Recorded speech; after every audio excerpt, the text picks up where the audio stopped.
My name is Ingo. I'm the founder of Kilt Protocol, and I'm going to talk about an idea how we can actually bridge identity from ecosystem to ecosystem.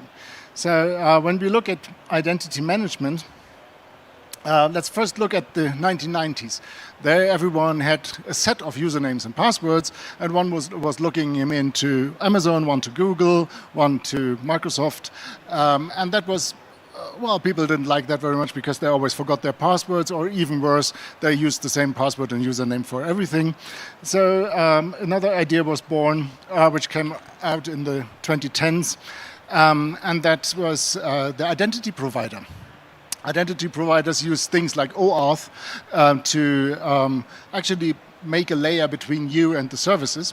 So basically you have a Google login or a Facebook login, and then you can use this to log into Pinterest, Discord, Zoom, and so on. You probably all use that. Of course, that has its own problems because it's somehow centralizing things, and Google, of course, collects all the data and sometimes uses the data for making money with it, which is probably not so good, and you don't own your identity. It's owned by Google. So how does it work? As I said, it's using OAuth and OpenID. Basically, you go to the identity provider by clicking on this button, login with Google, and then you get an ID token inside your browser, and then you use this and send it to we call it relying party, which could be Pinterest or Discord. And as Pinterest and Discord trust Google, and this thing is signed by Google, they can trust that you are actually this Google user, and then you can run around this platform. Now, when we look into Web3, it becomes even worse, actually. So here in the Polkadot ecosystem, we have different apps on different chains, the parachains, as we already heard, and all these things have applications on top of it, and of course we have Polkadot addresses.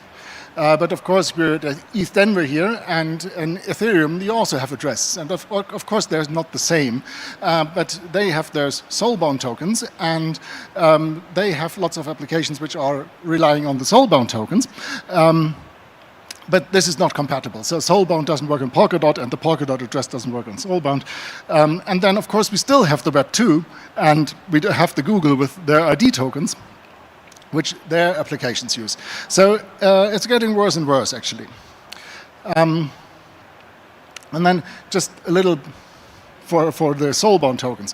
So what we use in modern identity systems is DIDs and verifiable credentials. These are international standards from the W3C, the World Wide Web Consortium. That's the people who brought you HTTP. And soulbound tokens are not compatible with that.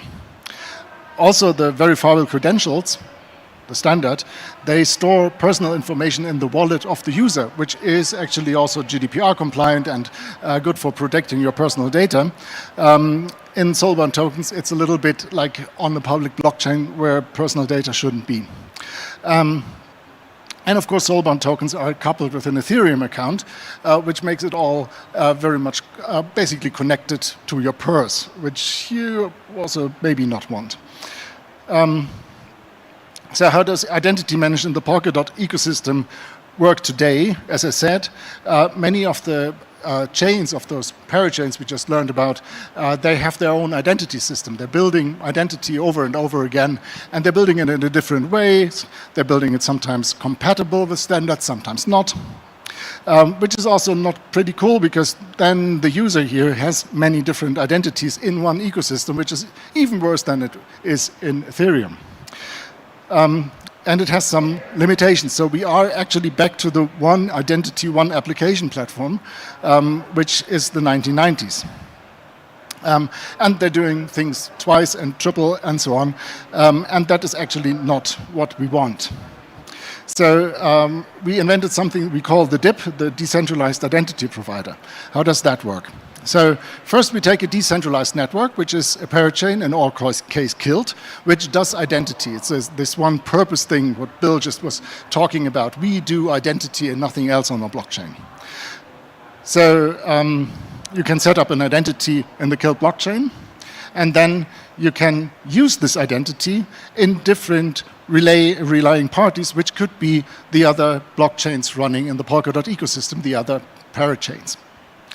And why does that work? That works because we have a truth link, as we just learned from Bill, between the parachains through the relay chain and through XCM. So the parachains actually can rely on each other.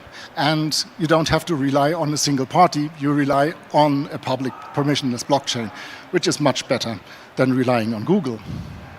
That means that all the parachains can actually use now what we provide in Kilt as an identity, but we are not limiting it to Kilt. Also, other parachains can have their own view on identity and also use this mechanism to deploy it with the DIP and then offer other parachains their identity services. So it's not exclusively for Kilt. So, high-level architecture.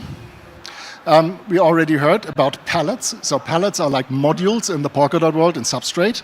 So we have two of them. One is the identity provider, the provider pallet, and one is the consumer pallet. So any parachain that wants to use the DIP just imports the consumer pallet into their runtime, and anyone who wants to be an identity provider just imports the provider pallet.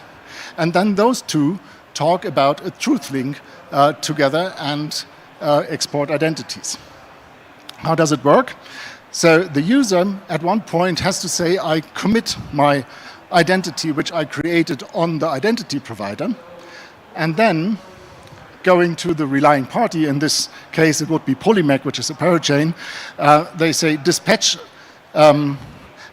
as, and then that would mean that in this case, now with this identity, you can actually execute extrinsics like transactions on this parachain, which is totally powerful. And of course, you can do it as often as you want. And you don't necessarily have to do this with Polymec. The same thing would work, for example, with Energy Web. So what we got as advantages here, identities become portable. We have not the one identity, one application, but a one identity, many applications mechanisms. The chains can focus on what they do best, and that is basically what they do for a living. And they don't have to care about identity, just import the identity functionality from the identity provider and use that. And by using DIDs and verifiable credentials, we can also decouple the identities from the crypto accounts. Oh, that's actually. Of course, it doesn't. So this identity provider thing does not only work between blockchains; it also works with RPCs. So applications can also talk directly to the Kilt protocol. But they now have the additional feature that they can use the DIP to communicate also to other chains. So it's a chain to application or a chain to chain communication, which is possible. Probably not going into this detail.